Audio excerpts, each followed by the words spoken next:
right at 8 o'clock, which it is.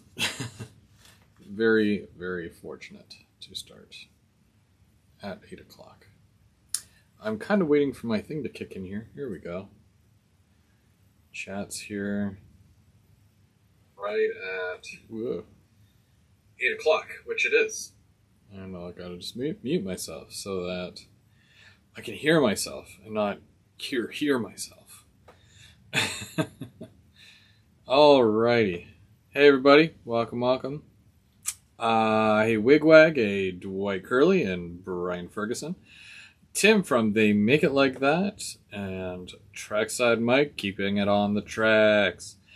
And we also have James, Dundas Junction Model Railroad. How's it going, James? And Luca the Rail Fan. And John. And Mark, M&M Rails. He's all ready. Roger Coleman. How's it going, Roger? And Mike. And Anthony. How's it going, guys? Thanks for showing up. Thanks for being here. I'm Go Veer, Go Home, in case you don't know. Welcome to my train room. This is where I come and, do all train-related activities, like run trains. I look at trains. I rail fan. I build stuff. I talk about trains. Yeah. So that's what I do here. Usually every single day. But you're here with me today. So that's cool. So at least I have a bunch of cool people that I can share the hobby with, because that's what we do. Hey, Ronald, how's it going? And, yeah. So every Thursday, I'm holding onto my paper because I've got measurements on it. That's why I'm waving it around. Measurements, okay. Every Thursday, we collectively put on this little ditty called Third Rail Thursday. Usually the first week, we've got Tim from They Make It Like That, graffiti extraordinaire. Second week is usually me. I'm okay. And then Mark, he's handsome. So that's why everyone goes over to his channel. So we will all come together collectively at the end of the month for GVO After Dark. And just before that, it's usually Keeping Track, which is this other little show that I do. And it's all, I don't know, I do a bunch of stuff. I do some rail fanning stuff. I do some train related stuff. It's always hobby related, but either or. So you always check it out. I've got a playlist. I've got playlists that are pre-set up. Depending on what you fancy that day. There's a whole Keeping Track playlist. Third Rail Thursday playlist. GVO After Dark playlist. So go check them out if you've missed any. It's always a perfect time to catch up. Hey Kyle, how's it going? In fact, if you guys missed this past Sunday's Sunday brunch kit build, which is this other thing I do, I actually spent most of the live basically interviewing Split Rock, which I was not really expecting, but he jumped on and I was building a kit. And he was doing some decal work on some cars. And we just had a really good conversation. Basically for like an hour and a half, almost 2 hours. It was awesome. I don't get to talk to him often, but when I do, I really enjoy it. So I guess you're wondering what I'm doing tonight. I've got a bunch of stuff to show you, including the little kitty castle that I've got going on over here. If you do follow me on social media, you'll have seen me post stuff about that. But along with that, I'm going to talk about fascia. And I'm going to install fascia tonight. I don't like to waste, especially if you're buying something like, plywood or 2x4s. And in this case, I think it's like MDF or whatever you call it. So I like to make sure that when I'm buying a 4x8 sheet, first of all, even though I have an SUV, I can't just slide a 4x8 sheet ply in there, because it's even though it's a big one, it's not that big. And also, I don't have a table saw, so I like to get the expert at the Home Depot to pre-cut all my wood for me. Usually I have that done with, a lot of my plywood or my MDF for situations like this. Hey, Mom and Son, how's it going? And Bradley, how's it going? And Brad's Trains, how's it going? So I'm going to show you basically how I, measure it out and whatnot, so that if you do fascia on your layout, which hopefully you do because it's a nice touch. It's a nice finished look. As you can see over here, there's it's wide open because I had to take the fascia off of there because I redid my yard. So I've got new fascia for that. I've got fascia for here, one of the levels here, and of course this little section here.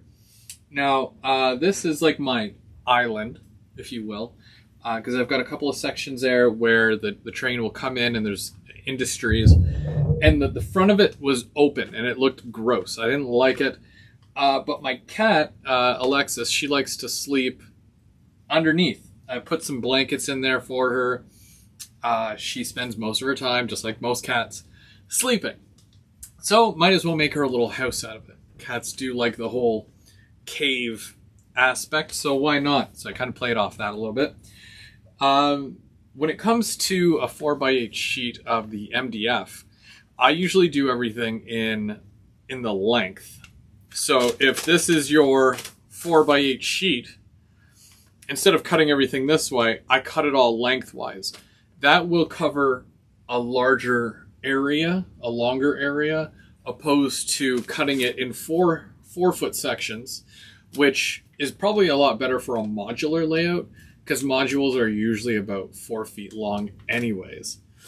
And when that happens, I'm able to cut strips to a basic height, more or less, and I get way more out of the 4x8 in the 8 length. In fact, I got about 6. It was about 6 cuts that were made, and I was able to do a few sections on my layout. It's not all completely done. You just want to make sure that the section is ready for the fascia, more or less. And, Mom and Son Rail Fan, they joined. Welcome aboard. You will not regret that. Hey, Nathan, how's it going? And Randall, hats off to you, Randall. And, do we have another one? Did I miss somebody? I think I missed somebody. Oh, darn. Either way. Welcome aboard.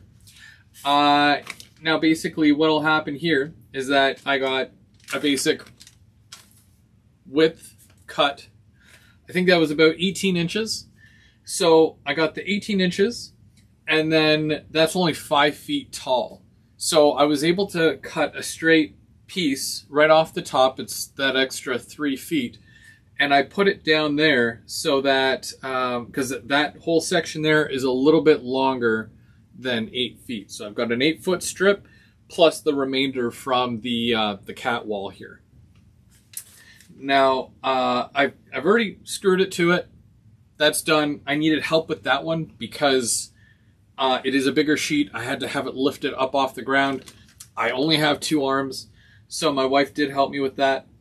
I will do a little bit more on the inside of the door there, but as you can see, I've got a nice little archway, and it's big enough that she can get in and get out of there without, like, scraping. And she's right here. Hopefully she'll go in there eventually, but she's already slept in there a number of times already because I did it the other day. Now, I do have areas here where I've already put my fascia. And what I normally do is I take the, do I have my tape measure? Where is my tape measure? You know what? I'm just going to switch to this one. It's easier to show you this way. Okay. So I look at the overall section here, and I see where my track is based off of the side. So I'm more or less cut a piece that's from here to maybe about there. Maybe that's the highest point. It isn't in this case, but I more or less cut a little bit higher than the section that I want to cover. By the way, check out all these stickers from all these cool people. So once I put it exactly where I want it, and I want to show you one other thing here. I should have that little piece of wood here too. Where did it go? Probably lost it, knowing me. Probably misplaced. Oh, here it is. So I wanted to make sure that I had the same height all the way around. And you can kind of see up here, possibly. And coming down from here, I want my fascia just a little bit lower. So right to the bottom of this. And that's just the overhang. I did the same thing here. If I can, there we go. And that way I keep this in a straight line, even if this is going uphill, because this does go uphill. So I will screw this to whatever's on the back side of this. It's probably very similar to up here. And I make sure that the bottom is level and it's all at a certain height, which I've done with a piece of this. And then on the inside, I will draw whatever it is that I need to draw as far as the contour. Is it going uphill? Is it going downhill? So you'll cut it lower if it was going downhill. You more or less want it to go with the contour of the land, and then you can basically remove it again. So now that's what I've done with all the pieces, all these extra pieces here that I will be attaching today. And because they're already attached, I already have a screw hole on both sides. So I'll know exactly where to put it. And I don't know if you can see this or not, but I will show you. So I kind of drew it out, yes, on my cruddy piece of paper. I drew out a 4x8 sheet and I made my drawings of how each piece is going to be. And basically what happens here is that, so for this one here, I measured the height. It's attached at the bottom here and not up here yet. I got to put a piece of wood in behind here to kind of support that. But this will eventually get all painted and whatnot, and I want to do it. Oh, she's right there. Hi. She jumped in when I wasn't looking. I want to put a piece here and like a little lip here, just to kind of cover up the 2x4s to make it look a little bit cleaner. And then these all get patched with some compound just to kind of, you know, hide it. And then that'll get covered with paint, just like my other areas. That's just to cover this because there's literally nothing behind here. Yeah, and she has a nice little house that she can hang out in. This is what it looked like here. Sorry for the shakiness, but I'll be getting another piece to put and cover all this up. But what I'm going to have to do is I'm going to have to cut it at about this height because it's also going to come up to here and I got to cut the contour. So this is all going to be one piece, right? Hopefully it's not too ridiculous to follow, but how many locomotives and rolling stock do you want to have until it's complete for your layout? I don't really have a, you know, a set number, but yeah. Hey, Steven, how's it going? So I'm going to do a couple here, and I'm going to show you, and you're going to have to disregard the loud noise from the drill.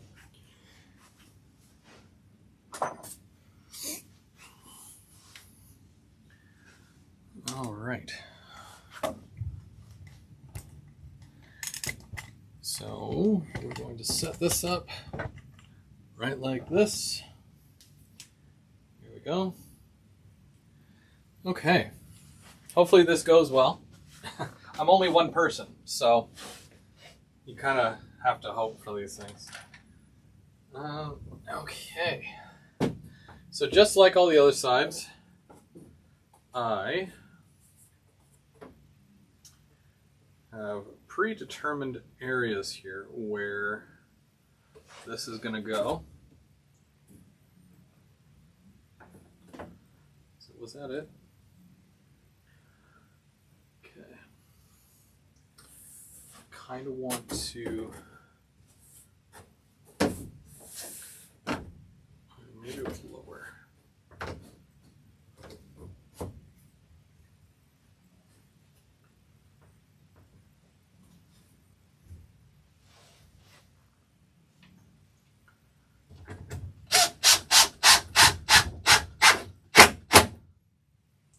So even just the one, it already looks 10 times better.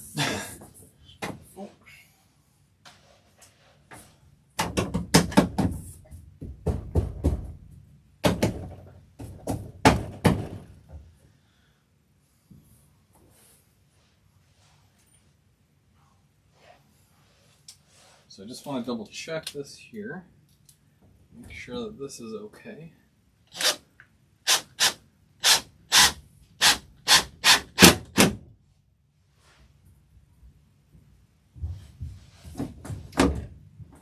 I might have to take that one screw out because it might be too sandwiched.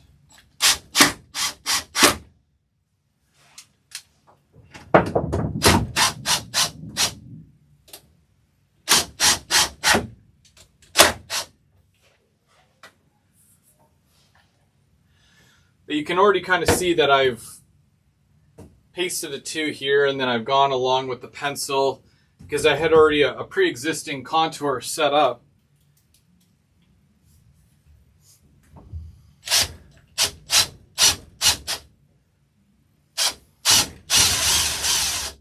What is back there? Oh, there we go.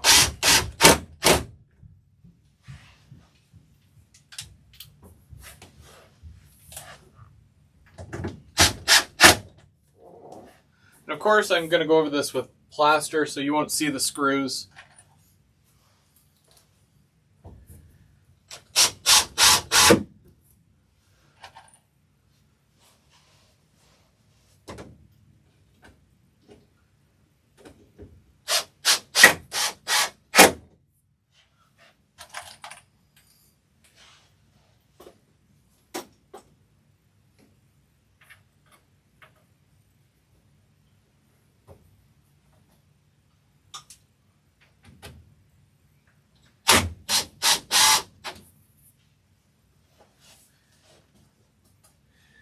So when you have that on there, and the reason why I pre-did all that is because I don't have a second set of hands here. But more or less, it's a nice cleaner front. Goes with the contour. So this is all ready to go. I could probably just put a bit of plaster here. And probably going to put some glue right in here as well. It does pull out a little bit. And then that way it'll be stuck to it. And then I can continue doing all this, and then the ballast and maybe some greenery along here, and I can finish the yard off. This section here, which I don't know if you can see or not, but this section here will have all my toggle switches, and all the toggle switches will go right along here for the yard. Probably not going to do that tonight because can't focus on 50 things at once, so that's probably something that I will have to do you know, when no one's looking. Hey, Carolina Foothills, how's it going? And, oh, and Bernard? Is Bernard in the chat? That's cool too. Now this is the piece here, and hopefully this works because I have no idea. I don't know if this is going to work, but this part here is the top of this piece.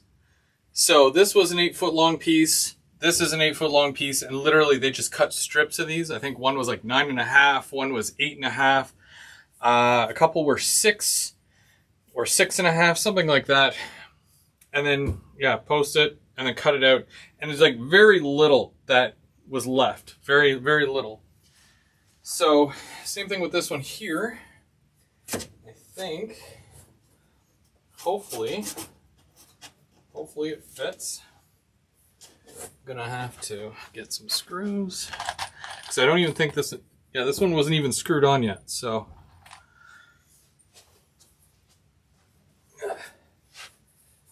So with this one here, I can go off of this corner and this corner, and then I can basically, there we go, basically post them together.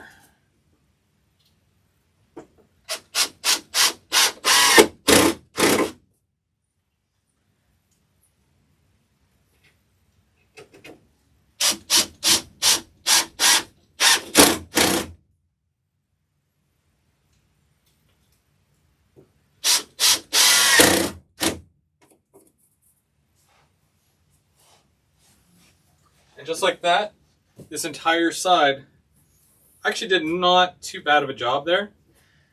And I just need to put some filler right along there and it'll look like one solid piece. Cool. The next piece I want to do will probably be this one here.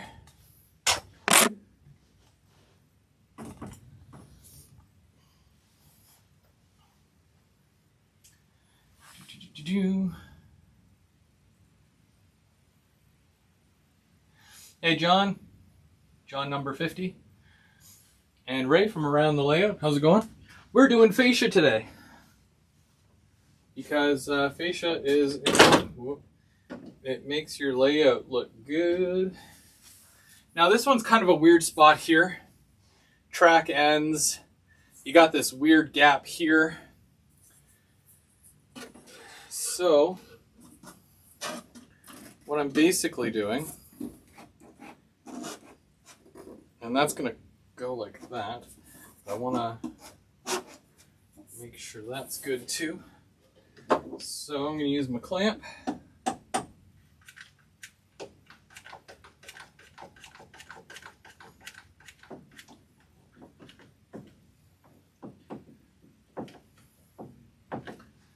And then I'm going to grab that piece of wood that I'm like, oh, I need that. And of course I left my screws over on the other side. That's fine. So it'll probably go right about there.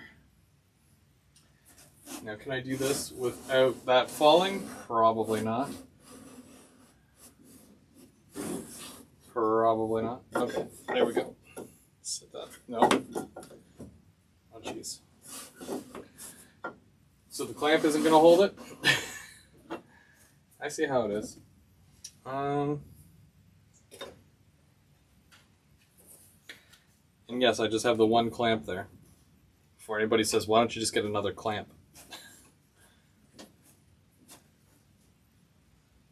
Come on.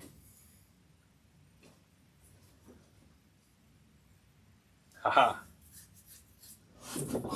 Okay, whatever.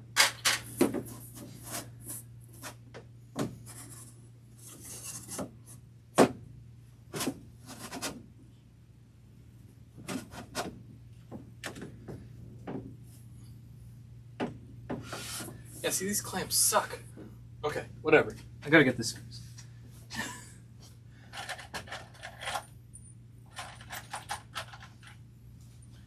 This is fun.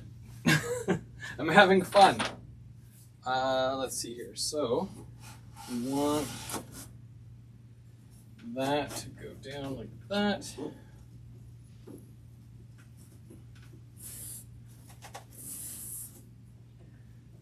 I kind of want to put the one screw in first, just to where I have it here.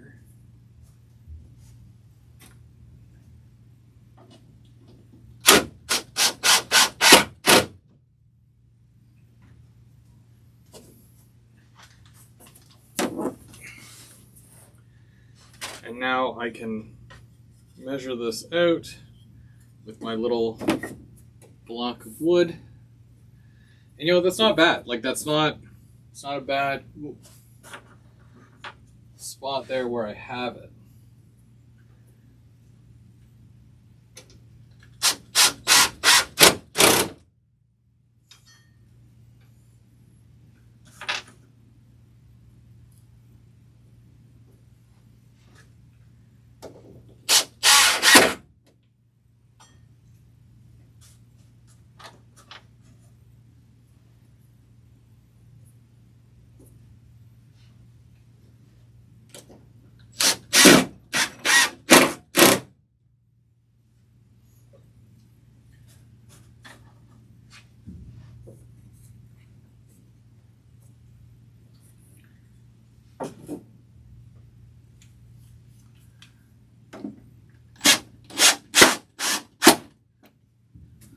So what I'm also going to do is, once I figure out what's going on up here, I'm going to have a piece come in here like this, and it's going to basically cover this, because this looks bad, that looks gross. I want that to look like a nice finished look.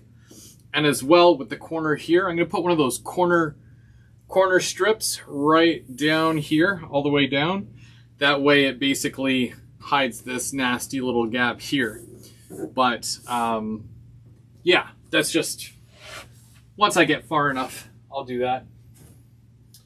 I think I want to put one more screw in there just in case, for good measure, of course.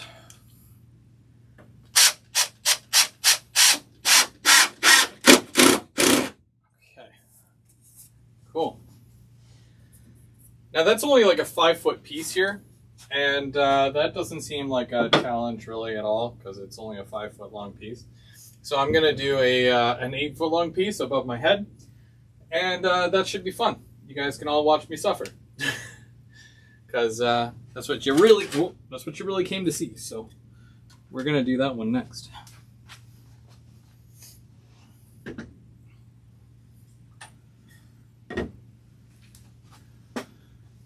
I just need a sip of my drink because it's really hot down here. Yeah, that's a good point. So as far as color goes, now the reason why, and I can kind of do this, and I'll show you guys. I don't think my tripod is high enough, but basically, when you've got a train rolling by here, right? You don't want this to really catch your eye. Right? You want this here all hidden. You want to look at this. So black basically gets rid of that. It takes your eye away from it. You don't look at the black, you look right here. And that's what that does. So I've seen like a lot of different colors. You know, you can do a black, you can do a green. Essentially, you'll want to come up with a theme for your layout. Now, the one thing that I really like, and I'm just going to pan over like this, and I'm going to show you, because when you look down, and you're looking, and this is kind of what I want it to do.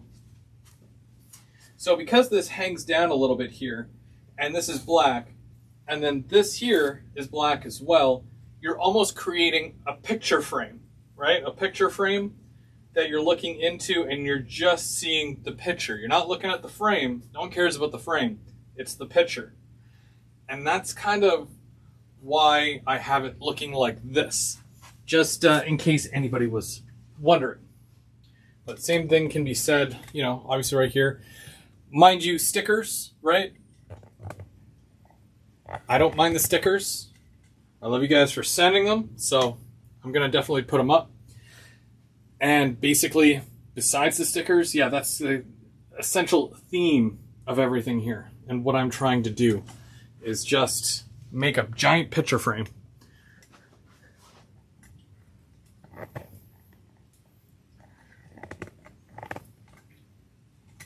I'll have to show you guys some of the stuff I've been working on this month, as well as the fascia here, because the fascia is like a 2 or 3 day old event.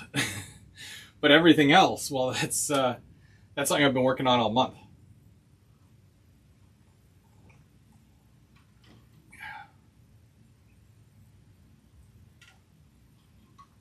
Very nice. Okay. Which one was it?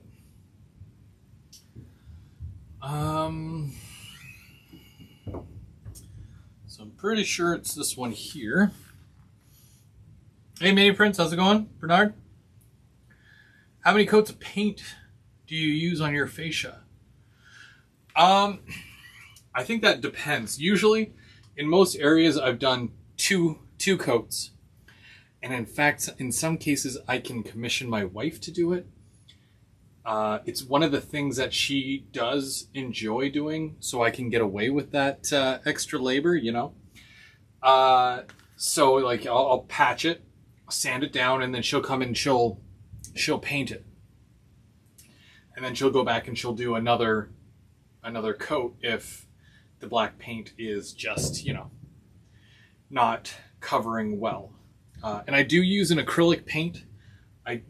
It's in the back room. I'm not going to go grab it right now, but yeah, I went to Michael's and I grabbed it's like a big bottle of black acrylic paint.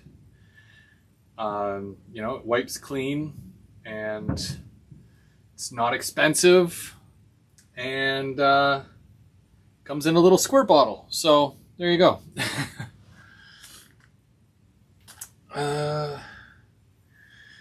Human City Green.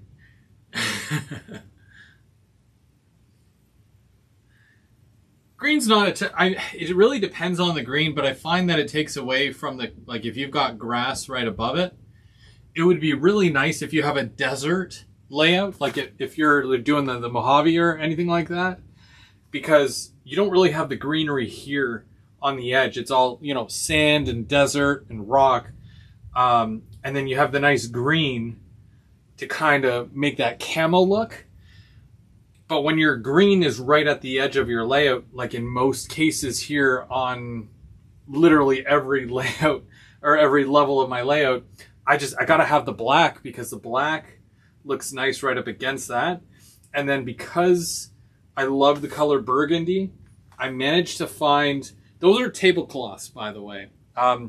Depending on the year, or the time of year you go to the dollar store or Dollar Tree or Dollarama, whatever you got in your area, which, by the way, nothing is really $1.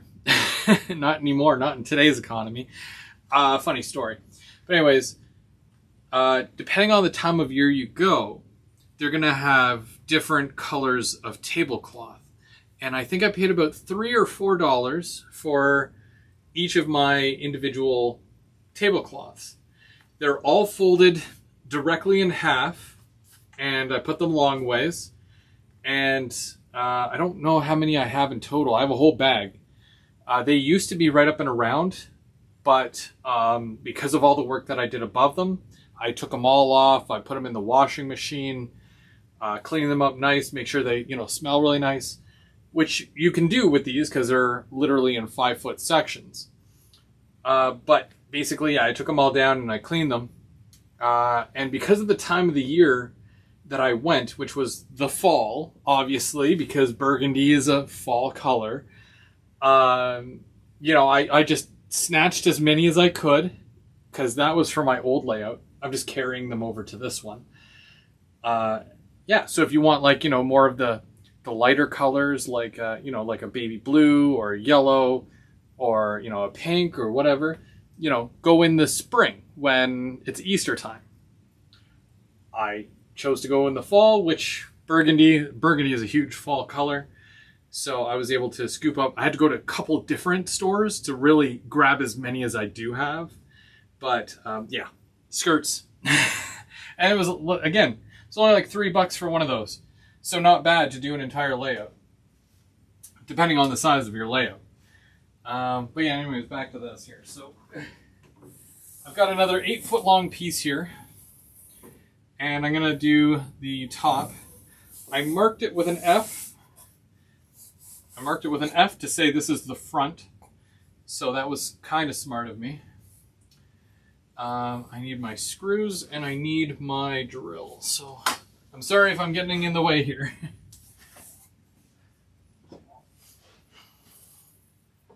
But it makes a big difference just adding a fascia, because even something like this here, you know, it's at that height, right? Like you can see how tall I am compared to this. If I don't duck and go under, yeah, I know I said I wouldn't do any duck unders. if this is at this height, obviously I'm the shortest one of all my friends, so everyone has to duck to go under anyways. But what I'm going to do is I'm eventually going to put some pool noodle underneath, and that way it'll be, you know, cushioned in case you do hit your head. But that's the risk you're willing to take when you come around trains here, I guess. Might leave with a concussion.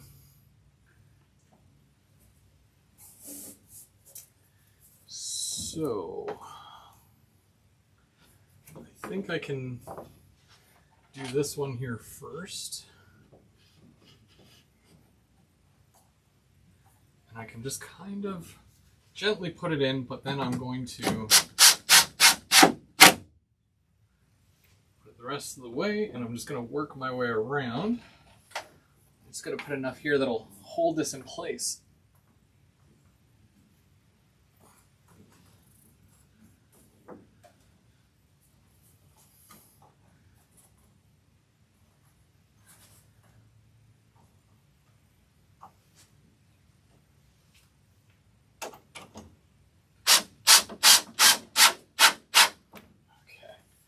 So that should be good. I just gotta do these ones here now.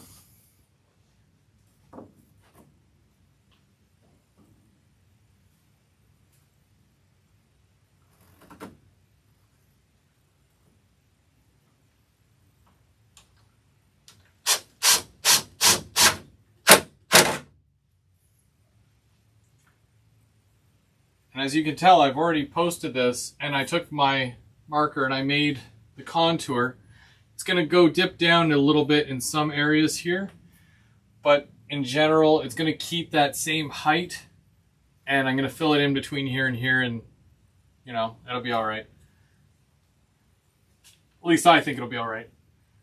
It's the same approach that I take with everything else here, so why not? Why wouldn't it be okay? I just want to show you so you can kind of see. I did that side there because that's where it comes across from the wall, and it's going to bridge over the track there, and it's coming along here, and it wraps around, and it's going uphill, right? It's going up on a 2%, so you kind of have to make sure that your curve, or whatever you want to call it, is going up on an angle as well.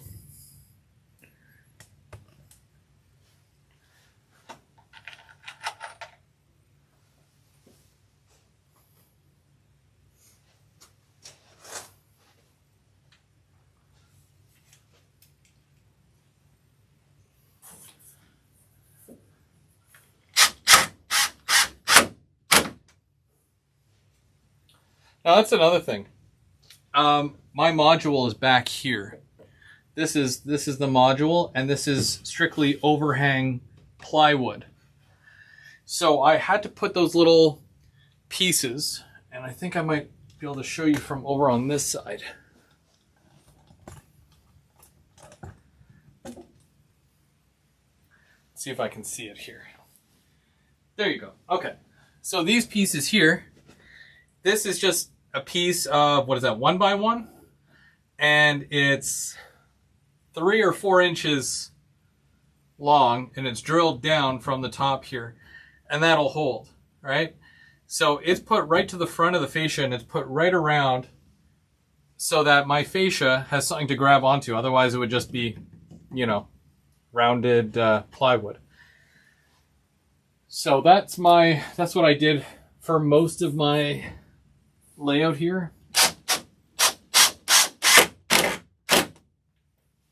Just to be able to hold the fascia on.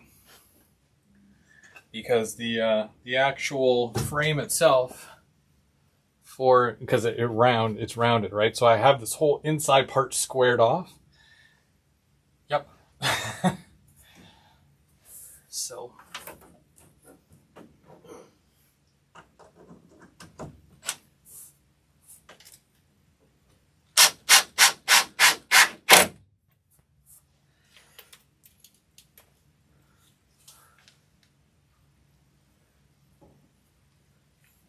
Okay, so I gotta move you. Sorry.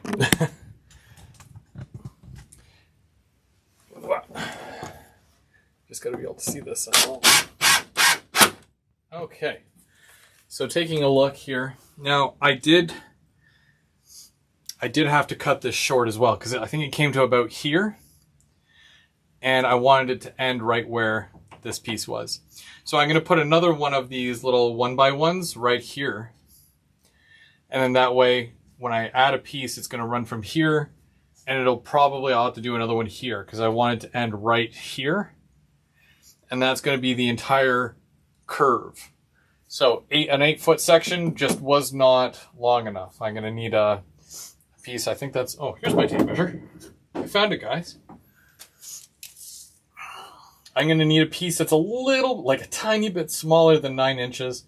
Maybe 8 3/4. Something like that. Just I'm going to bring it right to here. And basically what'll happen is I'll post that, and then I've got my solid piece that's going to go right on this whole section right here. And it's going to come right up, and it's going to finish. And it's all going to blend in together, hopefully. That's the plan. That's the plan. Now, we'll take a look. You can kind of see again there. This is what I've got going on here. So, fascia cleans it up. If you hold my level to this is level here. Very nice. And it's going to go right around, and you'll just see the train coming around like this. Maybe put some bush up here, so it's going in and out of the bush. Makes it look nice, right? And you know what? The 4x8 sheet, if I can sit down for a second, the 4x8 sheet itself, they used to be like $10 Canadian. It has since gone up in price a little bit. It's $15 now for a 4x8 sheet. I still don't feel like I broke the bank because of the amount of pieces that I got out of it and the amount of pieces that I've done. So I'm still very happy about that. But like $15 for this stuff, and I think it comes from Spain. It's imported overseas to us here. And it looks really nice. It has a very clean look to it. Might have to sand the top of it here from my jigsaw. But yeah, I just jigsawed it out, and looks fun. Looks fun. I can't wait to paint it black, and you'll have a very nice looking fascia, and it'll give it a nicer finished look, of course.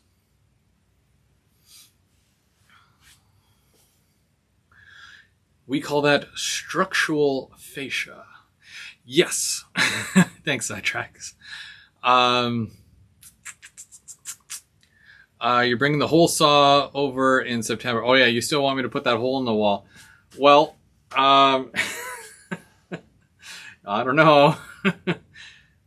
You might have to have a word with my my superior if that's the case, because she might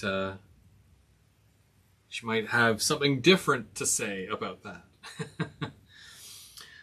Let's see. Luca said that last week he filmed a video with Jason from Rapido about an HO model project he's been working on with him for the Winnipeg Railway Museum.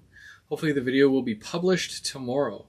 Yeah, they said that there was a project that will be coming out next week, which I believe is, what's today? That was last week. So hopefully that's this week. Do I ever worry about the trains falling off that height? What about plexiglass so your engines can be safe? You know, it's something that's obviously come up quite a bit in discussion, you know, over the years that I've been doing this. And, you know, a lot of these heights, like here, even the helix, right? Like you're riding along that edge, and you know, a lot of people will say, well, you know, plexiglass. The one thing that I trust more than anything is my track work. So when you have, and I'm not going to say it's bulletproof because there's some areas very questionable, but in the areas that I know that, like, you know, red flag, I take extra care and I take extra, precaution with it. I test it, and then at that point, is it good? Is it bad? Do I need it? And I've got to the point where I feel like I don't need plexiglass anywhere. If I did add plexiglass, it would be for areas that I need to add, let's say, a signal bridge, something like that. And if there was a signal, like let's say right here, I'd put a piece of plexiglass just like that, because they're not cheap. And all it takes is one little walk by, sweater snags it, rips it out, broken, 50 pieces, something like that. But the trains, I don't feel like the trains would go flying off anywhere. Even when my kids are running the trains, they're very, like, I keep an eye on them. I say, okay, what number is it at? What speed is it at? And they'll say, well, it's at 20. And I say, okay, for this area here, because this is main line and your clearance is good, you can go 30 or you can go 25, etc., etc. When you're going up the helix, if you're on the inside track, you can go a little bit faster. But if you're on the outside, depending on if you're going up, you're okay. But if you're coming down and you have a big load with you, you try to go a little bit slower so that, it doesn't all go flying off. So, you're from going through the walls. That's true. You can get plexiglass at Home Depot. You get scared to go through walls. Yeah, and you know what? Like, because it's something else that's come up quite often. I don't own this house. If I own this house, it would honestly look like Swiss cheese. The walls would be Swiss cheese with like trains running through them everywhere. I'd cut a hole in the roof if I could. Until the wife says no more. No more Swiss cheese. Alrighty. So this is one other one here. This was I had an extra piece and I'm like, you know what? I'm tired of looking at this the way it is. Let's do a fascia for here. Yep. And look, if you look right down here, whoops. Can I do this? Where is it? Let's see if the cat enjoys my conversation. Where is it? Is that it? No. That's it. There we go.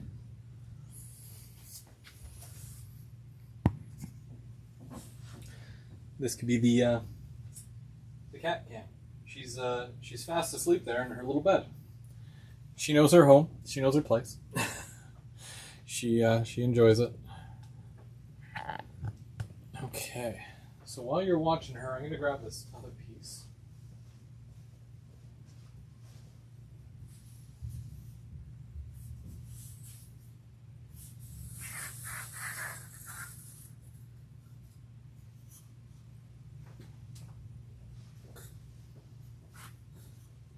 We'll check on her in just a little bit.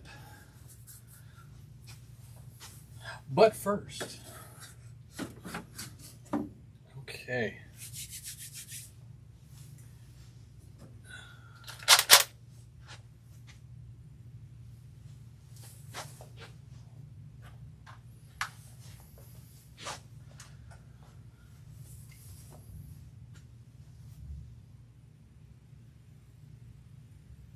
Yes, chewing gum. Well, for me, doing something like adding fascia is the equivalent to painting pink foam any other color but pink. Because we get to that point with our layouts where we're just so tired of seeing pink foam. Believe me, I've been there. And it's not awesome. Much rather see, greenery and trees and all the fun stuff, Whoops.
Okay, that's in, that's in. Oh, I've got one more to do over here.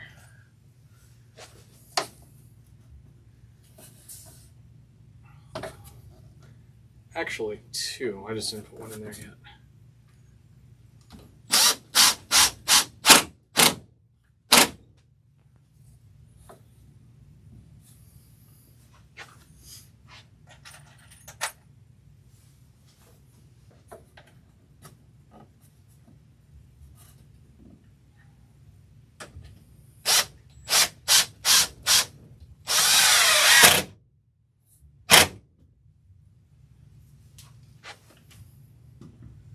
Cool.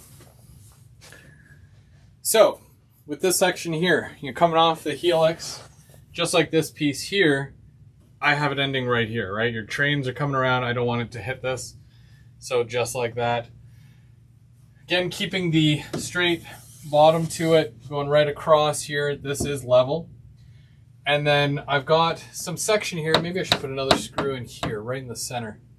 I'm gonna do that. But you're gonna have some water that's up here. At least I want to put water up here. So I'm gonna have it where I have a bit of a lip. There is a bit of a lip here because I wanted to stop the water. Kind of like the other section over by the bridge. But this is basically like a lake kind of drive-by area here.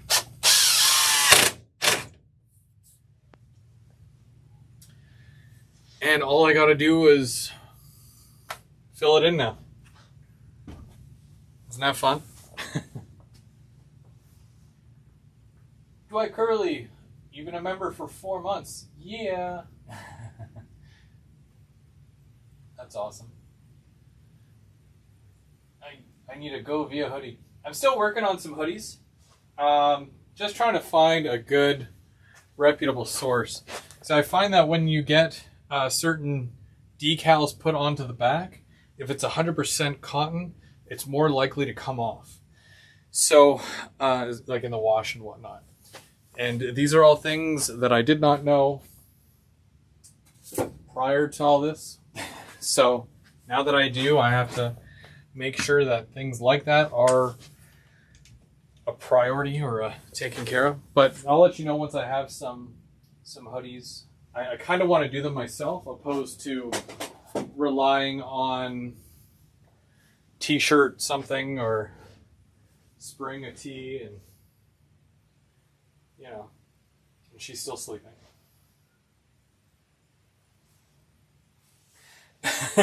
Carpentry is definitely a spectator sport. Up here in Canada, we've got lumberjacks that compete. I don't know if you guys have that in the States, but it's kind of like the Highland Games of Canada.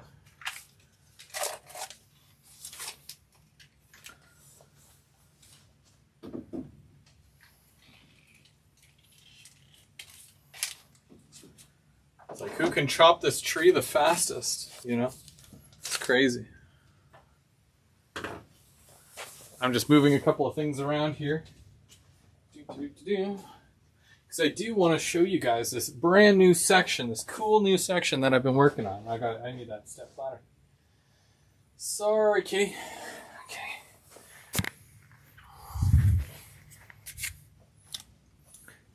All right, we're gonna go on over here. That took like 5 minutes. I wish it didn't take me 5 minutes. I should be talking about fascia for an hour, but I'm not going to. I'm going to go up to my top level and I'm going to show you guys all the neat stuff that I've been doing up here. Sorry. Gotta unplug my phone. Okay.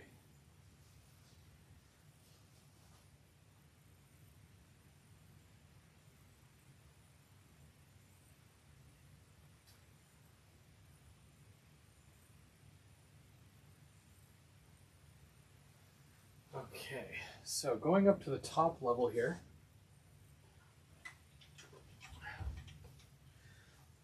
I just spent like an hour running around a soccer field with my kid, and now I'm running around the train room. Okay. Take a look at this. So, this is my ethanol plant. I'm going to move that because I don't need that there anymore.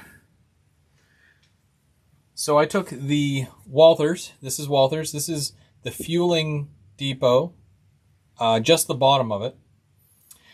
And then I took 3 of the fueling racks. I connected the 3 racks and then I connected them to this base here. And look at that Canada flag. Mark from M&M Rails, he printed me that decal. And of course I had to throw it on there. I have added lights. So that lights up. And so do my little yard lights here. It's kind of like a yard. 3 tracks. And look how close you are to the ceiling. That's the ceiling. And then that's my top level.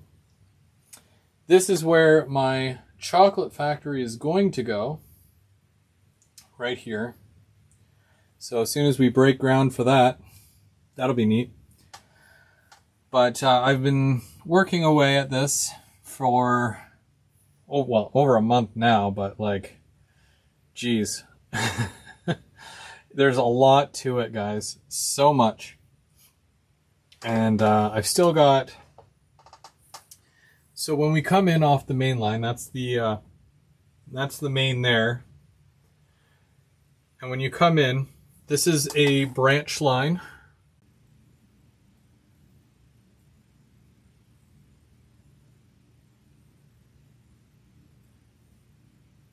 I had to refresh it. Sorry, guys. Yeah, I got a text from James. James was looking out. I think it's because I got a pop-up on my phone or something. I don't know what happened. But it basically just ended my stream and it said there was an error, which is weird. Sorry, guys. Apparently that stuff happens. Can you hear me now? Am I moving? Refresh your screens. Might have to refresh.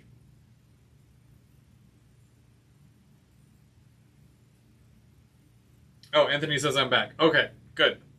Sorry about that, guys. I don't know how much of that you heard or how much you had seen, but I'll go back and I'll just do what I think you might have missed, I guess. Did you guys hear me talk about my tank cars? My new tank cars? My corn syrup tank cars? By any chance?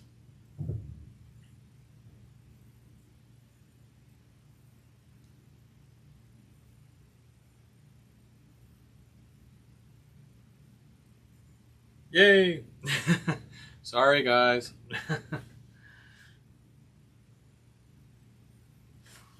Hopefully that doesn't happen again. But what can you do? What can you do? These are the things that you can't really plan for. They just kind of happen. So, all right, we're back. Okay, so let me go back and I'll tell you about my new tank cars. So Bubs found me some tank cars, which was very nice of him, because we were talking about the chocolate factory, right?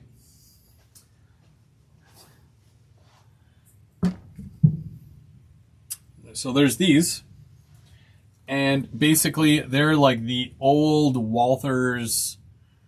They're from Walthers, and they're really old. Cargill Foods, corn sweeteners, perfect for the chocolate factory, of course. The only thing is that they came with plastic wheels, which I'm not, normally a fan of. So I did swap out all 8 wheels. I did have some extra metal wheels, so I swapped them out. And then I was able to swap out the couplers for one train. I had some extra couplers, but that little metal thing that goes inside the coupler to push it to one side? I think it's specifically with KDs or something like that. I can't remember. But anyways, I had 2, but I needed 4, so I can only change out couplers on 1. But they do what they need to do. They're really nice, and they're fun.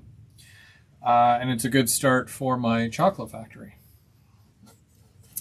The other thing that you might have missed that I did mention was just this entire area in general, besides me just adding fascia today.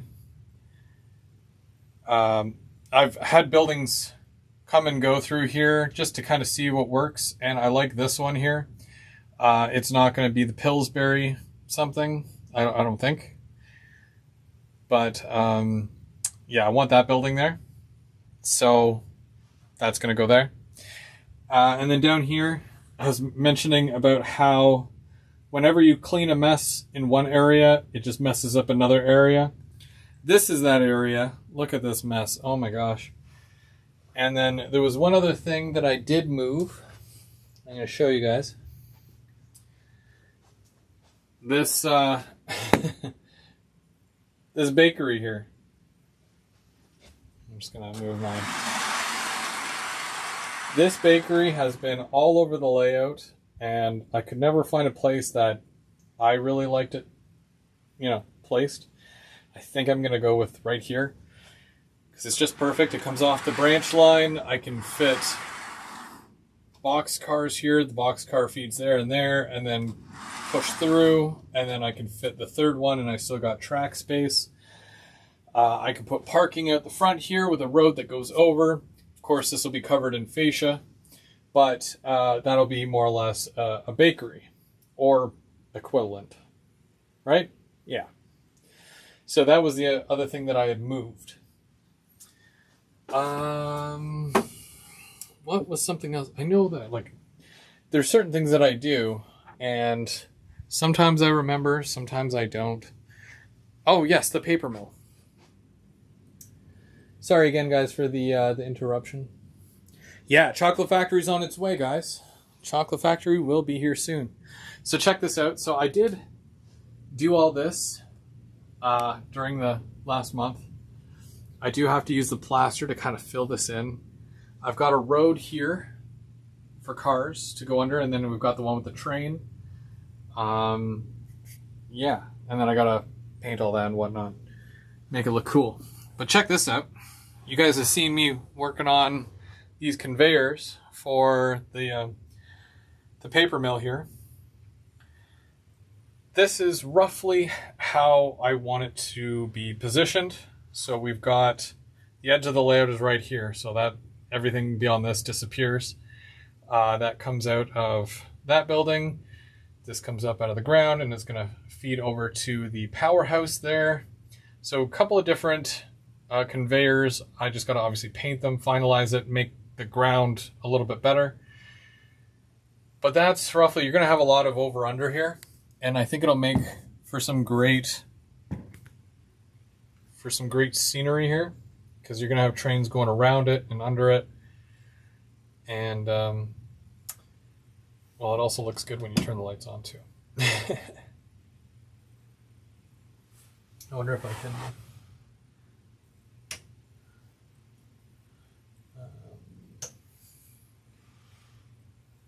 you can kind of see it. But yeah, that's kind of what I'm working with here is what I wanted to do. And I'm pretty happy with it. I got fascia on here as well. Just to here, but I needed to extend that out in order to be able to reach. And because it's still technically, you know, in a bit from the outside edge, I knew that I wouldn't hit my face on that. And I don't even really have to duck when I go under this thing. It's just, you know. Can you see it? Oh yeah. So this is me going through it. Now Mark, on the other hand, Mark might get stuck, but this is truly an over-under, and I totally didn't want another duck under. So, sorry, Mark.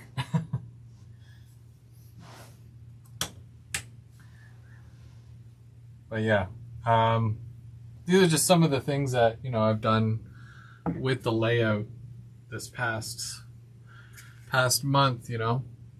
I'm just trying to get as much done as possible, trying to make things look cool. I've got Brian from Inked Rails, and he said he was going to make me a bunch of rock molds. And I'm basically going to make rock molds right along here, and it's going to go up and around. Yeah, that'll look cool, I think. And it'll make a nice little scenery scape there. What do you guys think of the paper mill? Is that cool, or whoops, like that? And this comes off the layout. I think I have to pull it out a bit, but I'll adjust that when I go to glue everything in place. It's not too much, but at the same time, like, hopefully no one really has issues uncoupling and whatnot when it comes to this area. I don't like to put a lot in front of the trains, but I do want to have more stuff going in between, or the trains going in between buildings and whatnot, just to kind of add that next level of detail. Ended up sticking my Pillsbury factory here. Don't know why, but that's really the place where it landed. So I'm going to turn that off.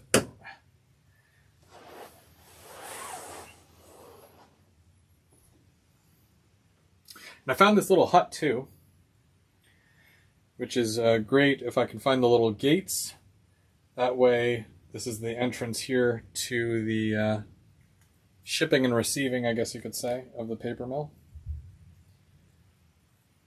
It's not glued down. I didn't plan for that or anything, but once it's in place, it'll be okay. I just haven't done anything with it yet. And of course, the yard. You guys saw, I'm pretty sure it was, last month? I did a whole bunch of ballast here. And the greenery.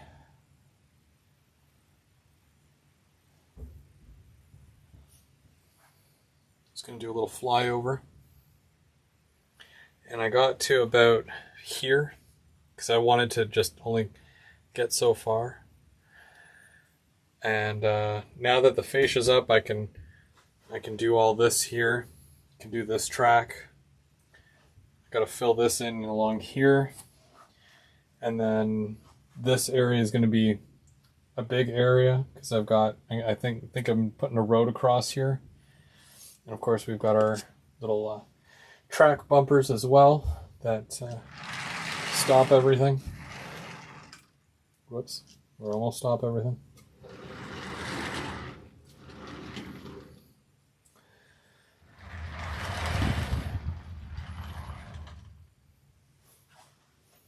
And of course my building that we all did collectively on the group brunch build. Very happy with it. I gotta put some signage on it though. It's very plain Jane in the sign department. So also I need to add lights to it as well. Bunch of little things, there's so many little things that I gotta do, and it's tough sometimes to be able to get all of it done, but we're getting there. We are totally getting there.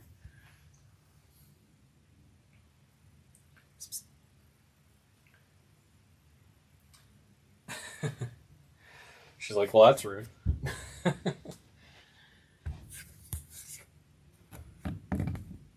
just going to sit down for a second. Oh, man.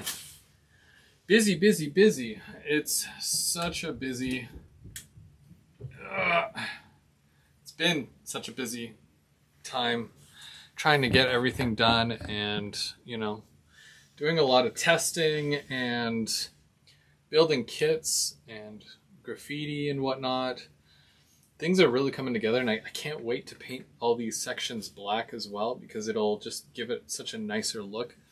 A lot of the stuff I wanted to finish before, I guess it would be the start of September.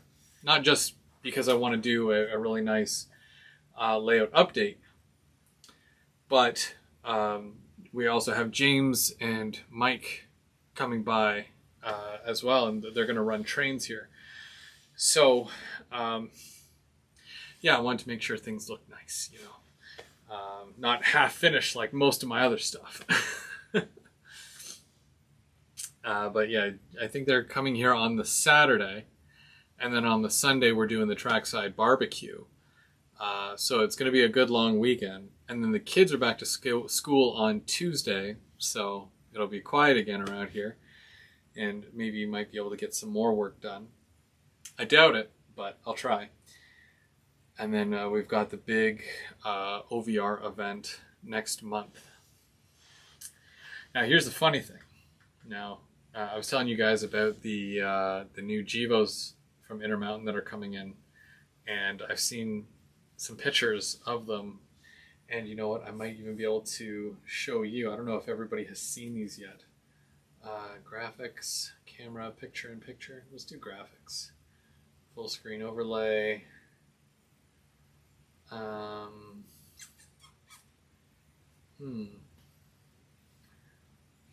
will it let me add a picture? I want to add a picture. Oh, maybe this is what I gotta do. Okay, I want to add a picture. Why doesn't it? How do I do that?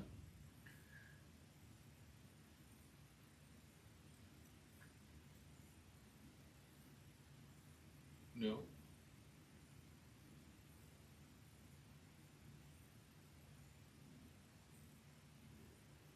Oh, here we go. Okay.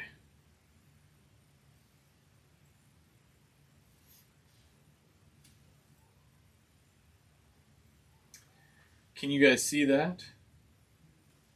Hopefully you guys can see that.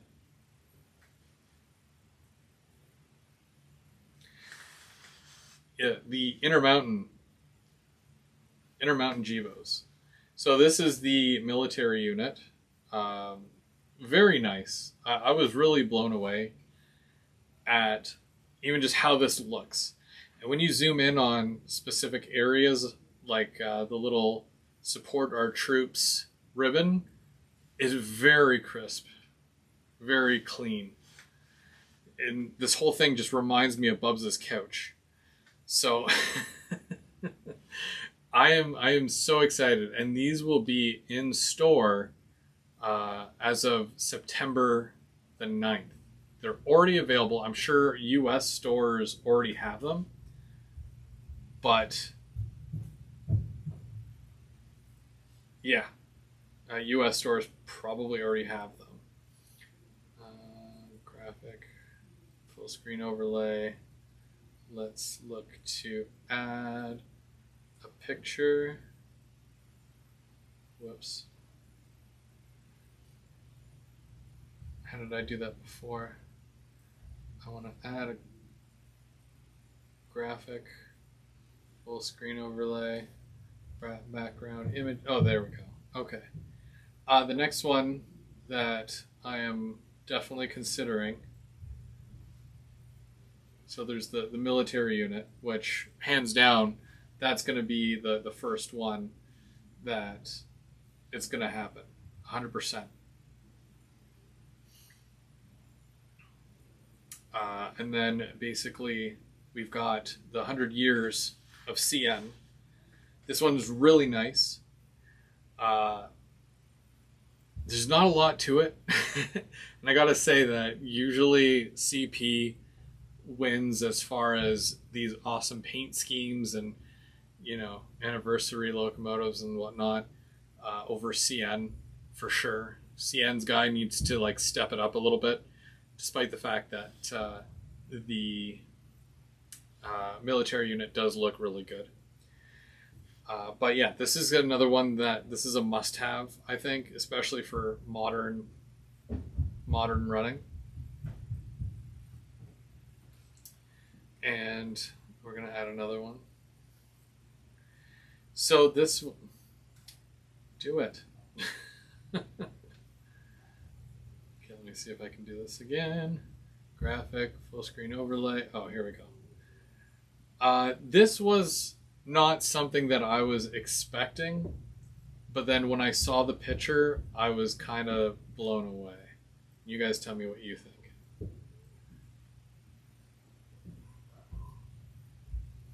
This is the EJ&E unit. And I think, I'm not even partial to the color orange, if I'm being completely honest with you. I'm a red guy, but just seeing this and the white roof that's on there, with it's almost like a grayish silver bottom, very nice. And this is a heritage unit, as it's stated right on the nose there. It's actually CN, but it's painted in the EJ&E colors. Very nice. I really like this. James wants 2 of them. But yeah, this was one that I was not expecting to actually really, really like.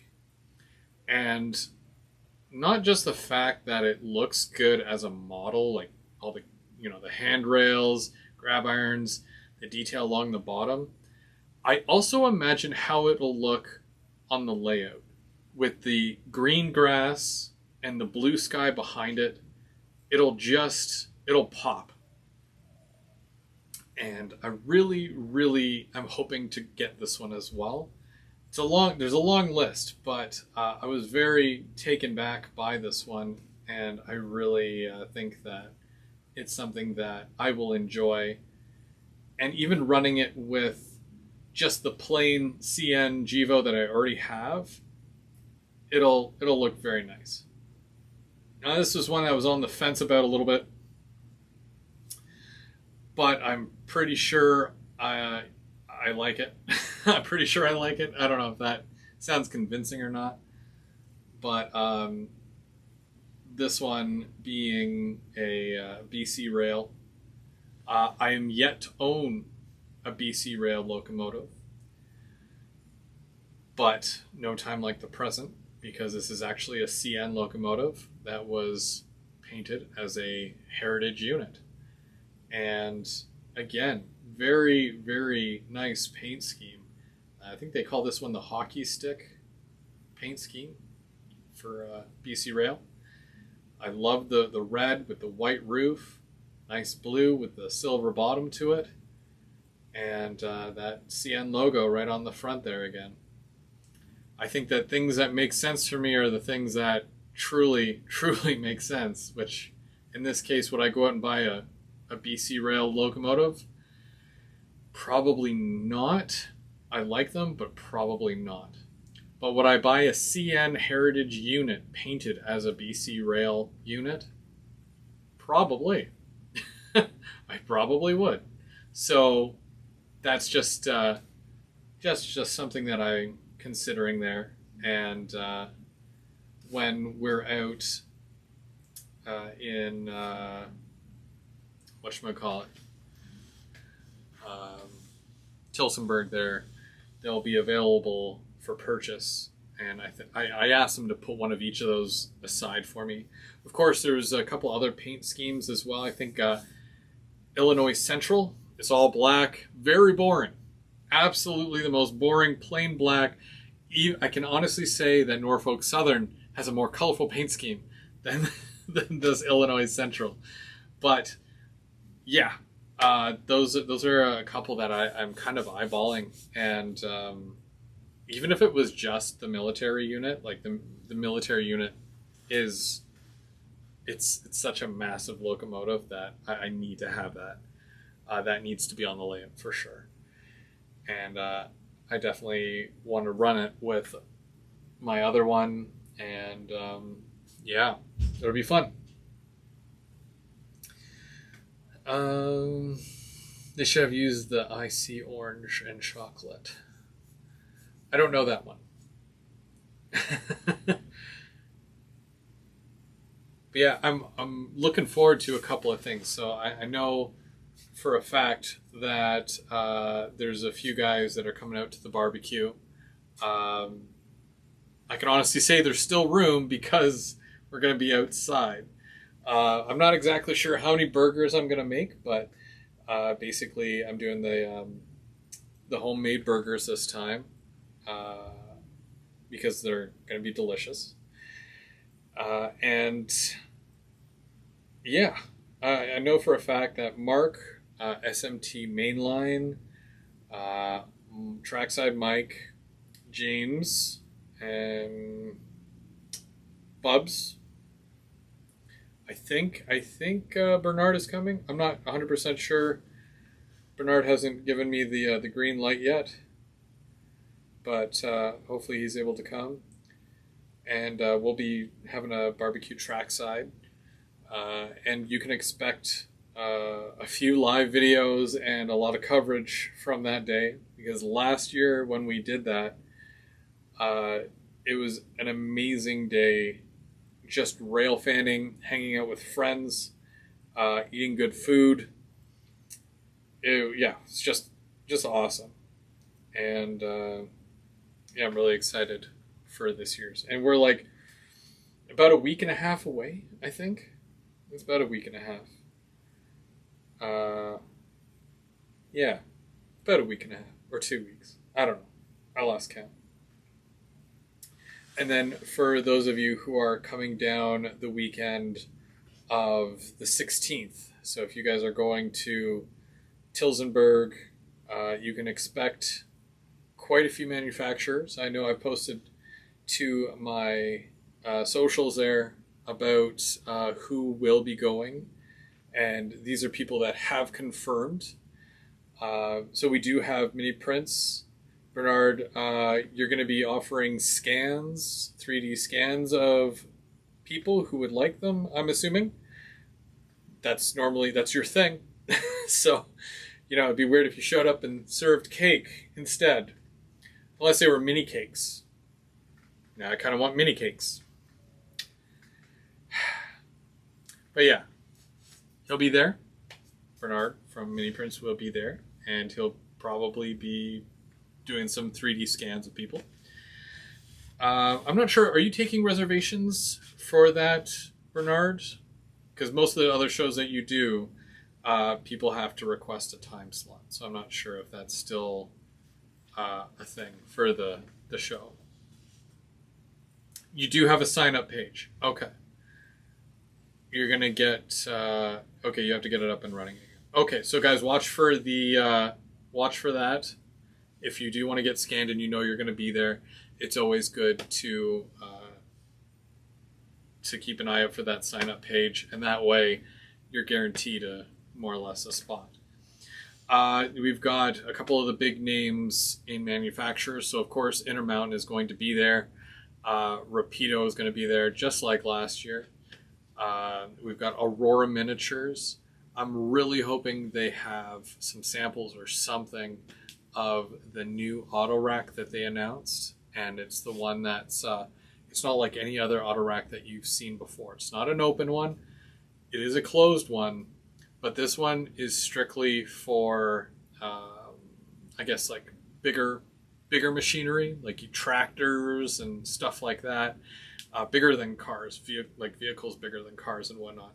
So they're very weird looking on the outside, but I've seen them rolling through Toronto. But yeah, it's on his long list of things to do. But you still got time, Bernard. So I'm sure that when you do your live, which is normally the first Wednesday of the month, you'll be able to give us more information on that in September, right? So make sure that you do follow Mini Prince and hit the like, hit the follow, hit the bell so that you know when he goes live. And I'm sure he'll be able to provide you with a lot more information. So we got Aurora as well, Aurora Miniatures, which is local to Toronto. Rapido, which they're from Markham. They're also from basically the Greater Toronto area. Sylvan Scale Models, which is also a Canadian manufacturer. They make, those little ore cars that we were looking at, the little brown ones over there. They make the kits that, like, that's a kit, and I had to build all of these. That's a Sylvan Scale model right there. They're like resin. I think they're resin. I don't know. They were difficult, but it was a true test. That's right. The new peanut butter lid deadline is September 1st, so make sure that you get those pictures into Bernard as well, so that I'm sure you can win something. There's no playing favorites. It's all randomized. Everybody's a winner, technically.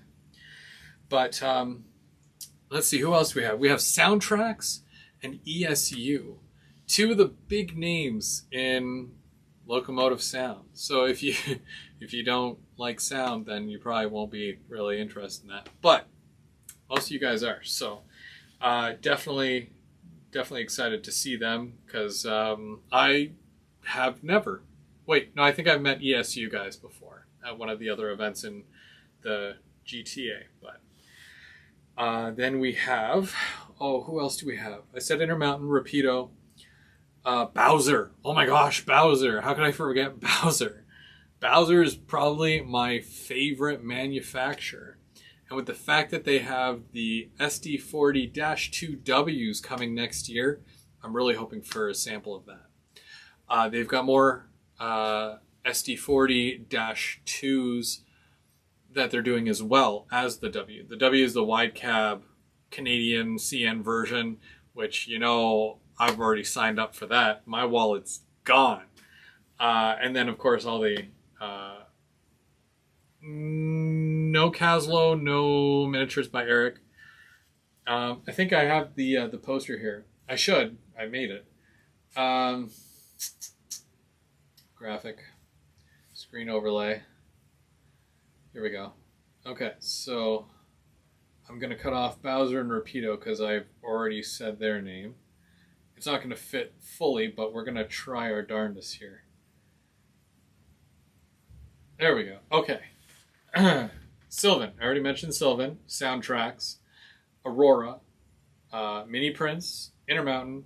ITLA. ITLA, they make the most awesome wood kits. And I think Wigwag, you're going to be best friends with, I believe his name is Nick. Nick from ITLA. ITLA even works with, what's his name? Not Springfield. What's his name? Oh, somebody help me. Oh man, I'm bad with names.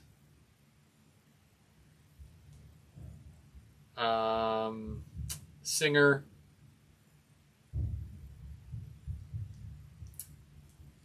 Rod Stewart. Whew. Thanks, Mike. I was not going to get any sleep tonight unless somebody had said that. He's worked with Rod Stewart because, as you know, when Rod Stewart goes on the road, whenever he gets a hotel room, he always gets a second room right beside it just so he can build kits, which is, that sounds like something I would do if I could afford that. But he loves his kits. He's always, doing kit building and whatnot. Sir Rod Stewart, absolutely. And then, of course, the evil overlord from Modeler's Life podcast. He'll be there. And the NMRA. I'm sure that the NMRA will have guys there as well. Apparently, there's a few people from the industry, as is, and they're planning on showing up. So that'll be cool.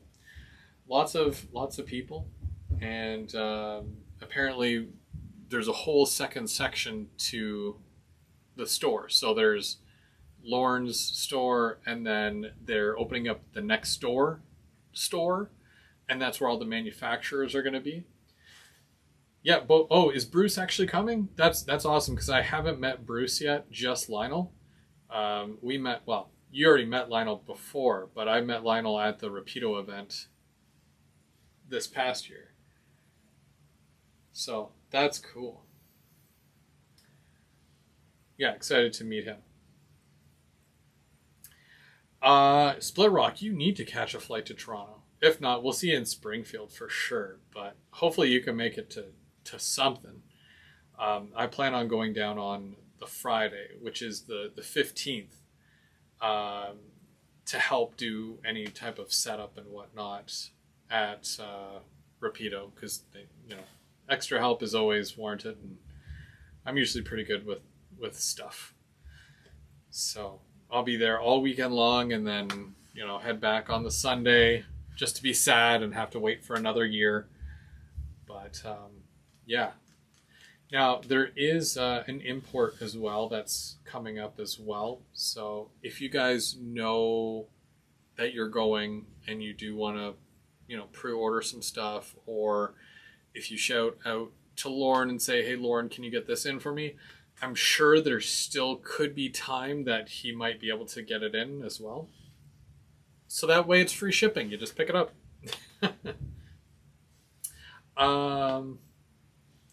Yes, so the Crooked River and Eastern Dave, I think he's going for sure. And also Georgia Sunbelt, he will be coming, absolutely. Trackside Mike will be there. Trackside James will be there as well. I do believe Sparky will be going. I'm not 100% sure though, but I do believe he will be there. Who else? Who else is going? Is anybody going that I haven't mentioned yet? Rod Stewart's going. No, I'm joking. Rod Stewart isn't going.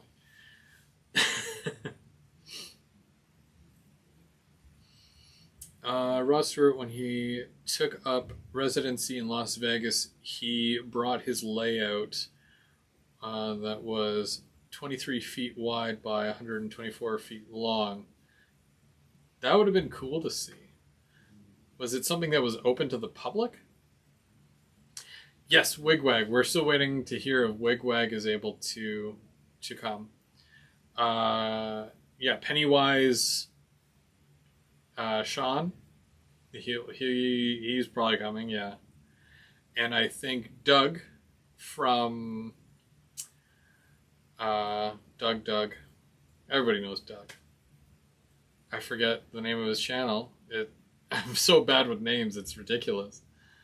What's Doug's channel's name? He lives 5 minutes down the road from Otter Valley, so of course he's going to be there. Derek should come, absolutely.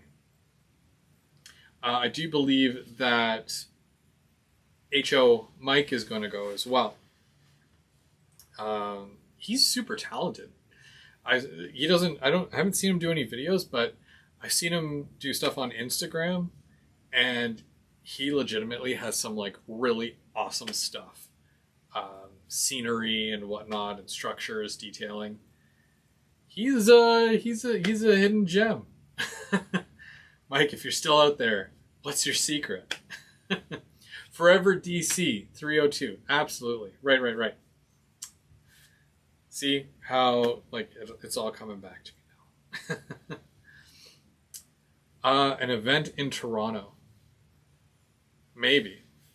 The problem with Toronto is that it's overpopulated and the highway sucks. So doing anything in Toronto takes a lot of effort.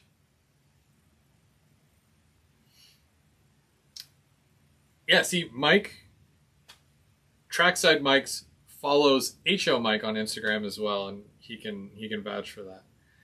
Yeah, he's been doing some really cool work on there, and you never know what somebody has in their basement. You know, it could be a little switching layout. Denny from N Scale Dystopia. I think I have a sticker. Yeah, he's gonna be there. Well, I think he's gonna be there. He said, he might be. But yeah, it's gonna be so much fun. I get to meet a lot of you guys. I know last time I was down there for an event was when I did the YouTube meet and greet, and I got to see a lot of you guys for the very first time, shake a lot of hands. Even DJ from DJ's Trains came, which was super nice of him because I know it's a little out of his way.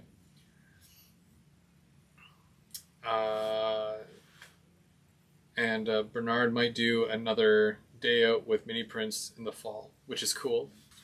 And the Springfield show, which is coming up in January. And it's like, I know, we haven't gotten through Christmas yet, or Halloween for that matter. But that's the kind of thing that I like to plan early because A, I don't normally go down to the States, and B, I like to plan ahead. So I talked to Heath from Humanity Junction, and I do believe that he's going to be doing another YouTube meet and greet in January for the Springfield show. Ancaster, I believe it's called. The Ancaster West Springfield show. So there's a bunch of us that are planning on going to that. I don't think Tim is going to be able to make that, Mike, because there's some auto show going on, and cars versus trains with that guy. So I think he has previous commitments, so I don't think he'll be able to make it to the OVR event. Yeah, Mike Mike, what are you more excited for? January or September? It's all good to me, but I don't think I've ever done this much stuff in the 30 some odd years I've been on this earth. It's amazing getting to share the hobby with so many like-minded individuals who, we're all here for the same reason, and it's just the love of trains and passion, and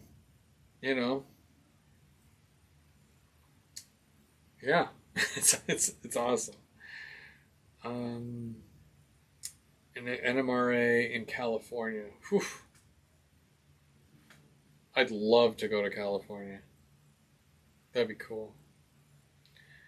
I think I've gone to where's Ocala? Is it Ocala in California? I don't know. I've been to Disney World a couple of times with the family, but I never usually leave the resorts. I just kind of do all the park hopping and whatnot with the family, because that's usually why I'm down there. But I'd like to be able to go and see some layouts, when I'm in the area. So I don't know. It might be something I do in the future. But I know if I come down that way, I have to bring my wife. So, but Springfield. I mean, she wants to go to Springfield, to go to Salem, like that general area. All the witchy stuff, and see some classic stuff from Salem. I don't know. I don't get it, but everybody has their thing.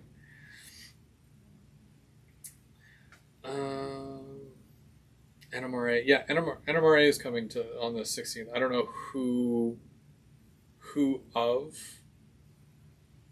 the NMRA is going to be there, and I know that there is an author of some books, and they're those not the Trackside Guide, but these are other books. There's going to be a gentleman there that writes a lot of those how-to books, which is pretty cool. I'm pretty sure that might be an NMRA book, or is it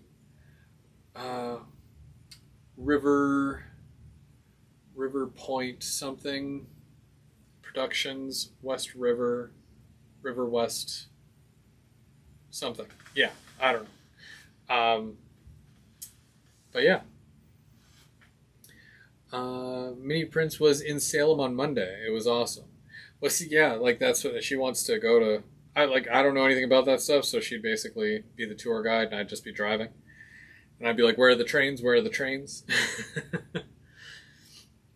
David Thurber from Crooked River and Eastern is coming to OVR. Yes. Trackside Mike. I'm procrastinating. Heath, welcome back. Heath, we were talking about January and a possible YouTube meet and greet at the Springfield show that you organized last year. So hopefully you do another one. Hopefully you're able to make it and whatnot and get to meet you, because I missed out this past year. So yeah, Heath, don't you have a layout to build? Hey, Luca, we'll be looking for that video at some point, whether it's tomorrow or over the weekend there. Yeah, we'll be sure to keep an eye out for you. Lunchtime at the Mini Prince booth. Bam. Easy peasy. Get scanned with a sandwich. That's my idea of a good time. No, there's a lot of fun stuff that's on the way. Did Texas already happen? I think it's Texas. You guys, I think Mini Prince was supposed to go to Texas or something. Unless you already went and you came back already. If that's the case, that was quick.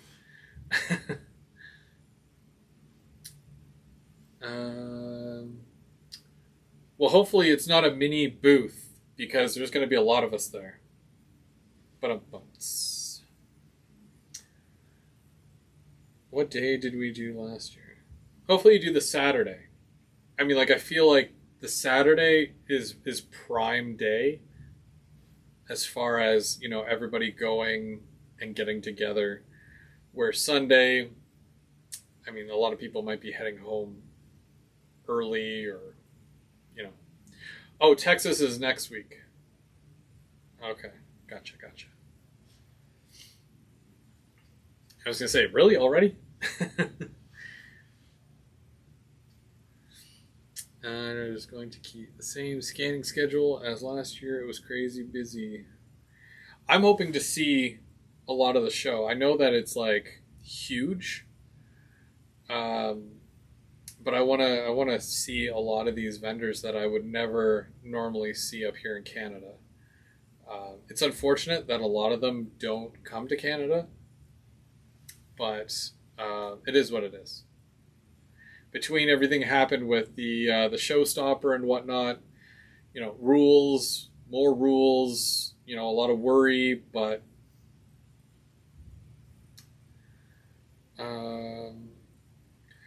what is the YouTube crew hotel? Under Mike's layout. Mike likes to sleep under his layout. I'll probably be at Lauren's. But your best bet, if you're going to, if you're planning on going to Otter Valley that weekend, I would say go to Woodstock, Ontario. It's a very little town, and when you get off the highway, there's a couple of hotels there. They're clean, and you're 30 minutes from Otter Valley, door to door, basically. So, yeah, it's not bad whatsoever, right? You take the highway, like if you're coming in from like the Toronto area, then yeah. Oh, 4 buildings. Oh man, I'm gonna have to bring one of those little scooter things. I'm not gonna walk all that. I don't think I'll make it to the OVR meetup. Looking like I'll just stay away. Aw, you should go. The more the merrier.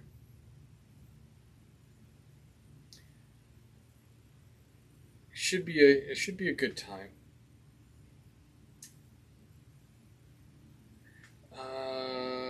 Work the keyword.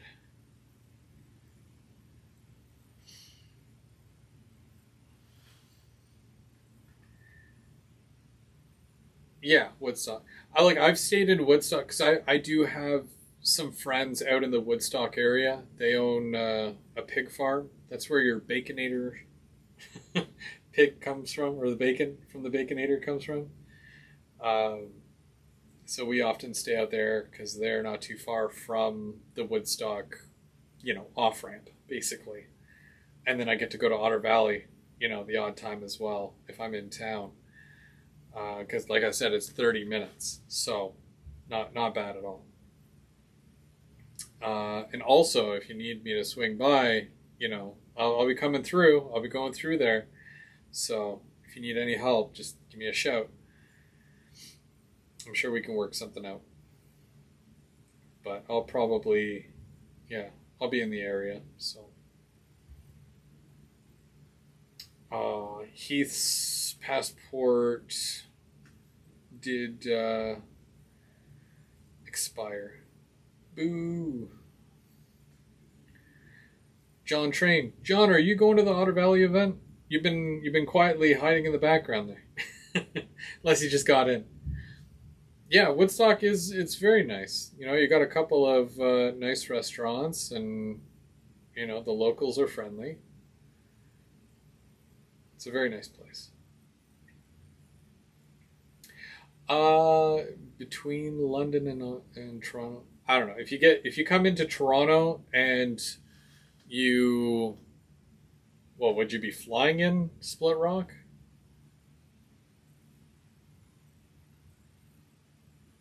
If you're flying in basically and you go to the Pearson International Airport, yeah, from Toronto to Woodstock, you're looking at about an hour and a half to 2 hours. That's why it's like it normally takes me about 7 hours from Ottawa to get down to Otter Valley.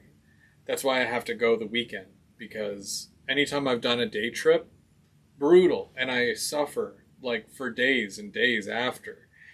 Um, it's only a 12-hour drive. Well, there you go. If it's a 12-hour drive, you drive the 12 hours, stay the weekend. Like if you come on the Friday, stay the weekend. That way you're already there, bright and early Saturday morning. You can take it all in, because honestly, like, I've been to Otter Valley a number of times over the years, even at their old location. And even when you go and you're there for a long amount of time, like several hours or so, you still feel like you haven't seen everything. It's kind of like going to Disney World and you do a full trip around the park. Yeah, I've been around the park, but I don't feel like I got to see everything. So, go for the day and then, get rest and then go home on the Sunday and you're good. Also, for anybody who is going, because I do want to meet you, and we all do the sticker thing. Do I have one here?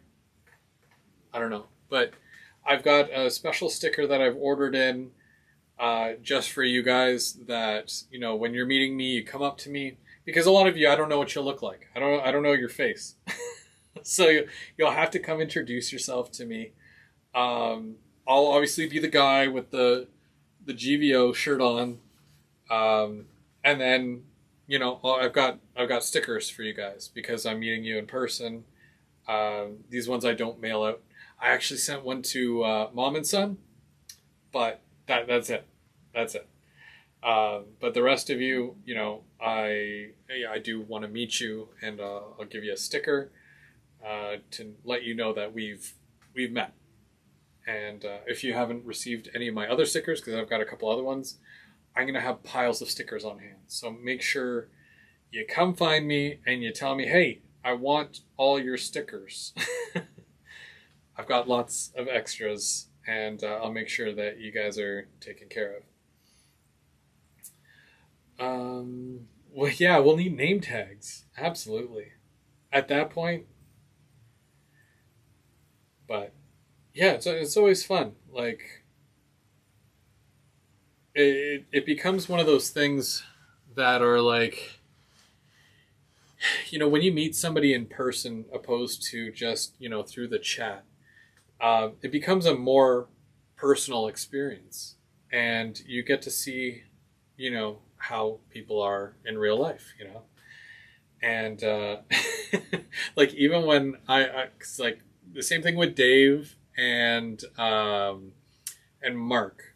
I met them through YouTube. I met them right here. I watched their videos and I messaged them and whatnot. And then eventually one day we met, and they're like the exact same person that they are on the video, and they're hilarious. That, like, we hang out all the time, and it's fun. And like, getting to meet Mike and James as well, and Sparky, and even Bernard. Bernard's a hoot. And being able to call these guys my friends, and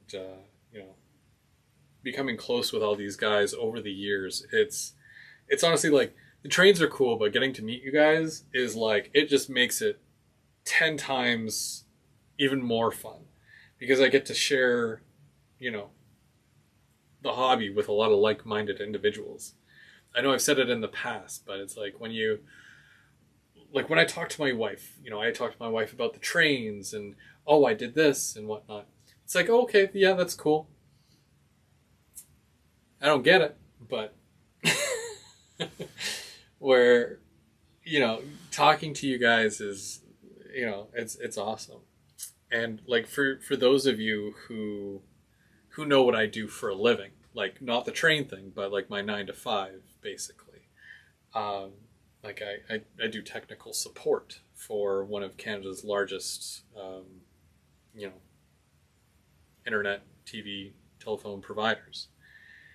And I had the realest conversation I have ever had with a customer the other day. Like, they called in, obviously they were having an issue with something. And they had mentioned something about, well, it's like the old DC technology, DC versus DCC. And I said, and he said something about how I probably don't understand, but that's okay. And I said, sir, out of all the people here, I think I will be the only one to ever really fully understand you and what you're talking about. And we got into the whole conversation of model railroading and how he is a model railroader. And he couldn't believe that he was talking to the only other model railroader at my work. He's like, you're kidding me. And I'm like, I don't make jokes like this. And it was just a awesome situation to be in. And I think I took a little bit longer on the call than what I'm supposed to. But when you're talking trains with somebody and you're connecting with them, it's just, it's a really good feeling, and it's a really good experience. But yeah. All right, Bernard, you have yourself a good one. We'll see you real soon. And you guys can expect a project coming up real soon as well. I know I might have mentioned it in the past, but I know that there's been a couple of guys asking for some mini GVO type stuff. So we'll see.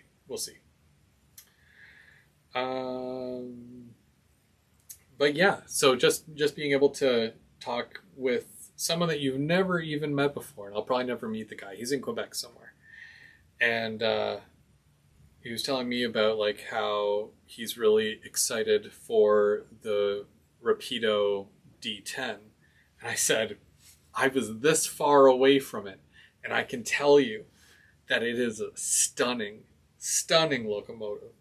And anybody who runs CP, whether it's sound or just DC, it doesn't matter. I mean, sound, yeah, they got the chuffing down really, really well, and it sounds really good, it looks really good.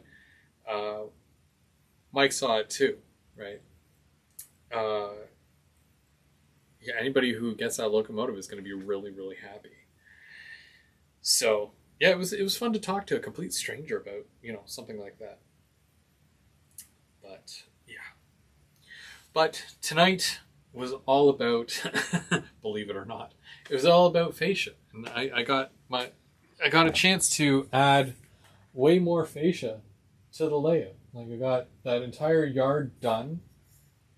Got the cat thing was already done. I was able to add that one there. So we've got the more and more getting completed. We've got up there. I'm going to be able to do some scenery up there because I've added fascia. I got to continue that along, but I think in order for me to do the rest of it, I got to finish like way down around the corner. And of course, this one here as well. I'm so excited to be doing this because this is going to be such a fun area to catch trains running by, especially when they come through that tunnel there. That'd be so much fun. And I think my lights are still on. Yeah, they are. Oh well. Well, guys. What?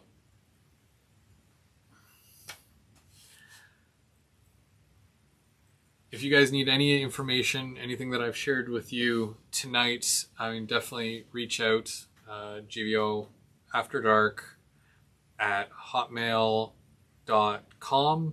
If you need help getting down or into Tillsonburg or anything like that, if you need information about hotels or where to stay, any recommendations or anything like that, if I can help you at all, just to be able to get to see you and hang out for the day.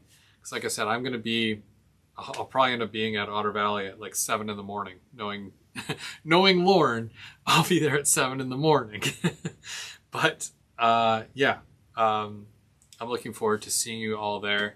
And again, you know, watch out for the barbecue as well. That's going to be on the 3rd. It's a Sunday, so there's obviously not going to be a brunch build that day. But you know, we'll be hanging out trackside, having some Berbers, and yeah, hanging out. I think, oh, the cat went for food, so she's not in her little house anymore, but thank you all for watching.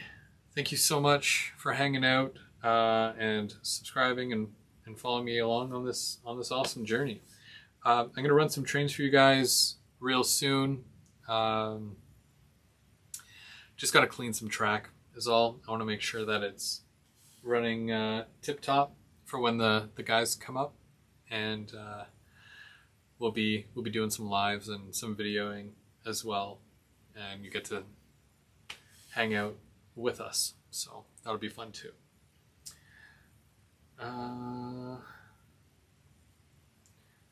September 45, 29:45. What's September 45, 29:45?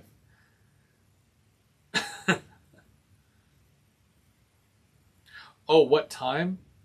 I think they open up at like 8 or 9 a.m., something like that. I can't remember. September 16th for sure, yeah. All right, well, next Thursday, we'll be over on Eminem Rails' channel, and he will be doing something. I don't know what, but he'll be doing something. That's about it. That's all I know. And then, of course, this Sunday, I've got another brunch build. We've been working on those wet dry bins. They're all done now. I just have to paint them, but I never do that on camera because it's spray can. Yeah, I don't think it would be interesting for you to watch me spray paint stuff. So, but I've got other kits that I'll be working on. So come hang out around noon. Who knows? I'll probably interview Split Rock again. So many questions. So many questions. But thanks again for joining me tonight. I'm Go Veer, Go Home. And have fun. Have fun model railroading. That's what we do. We will see you real soon. We'll see you rail soon. But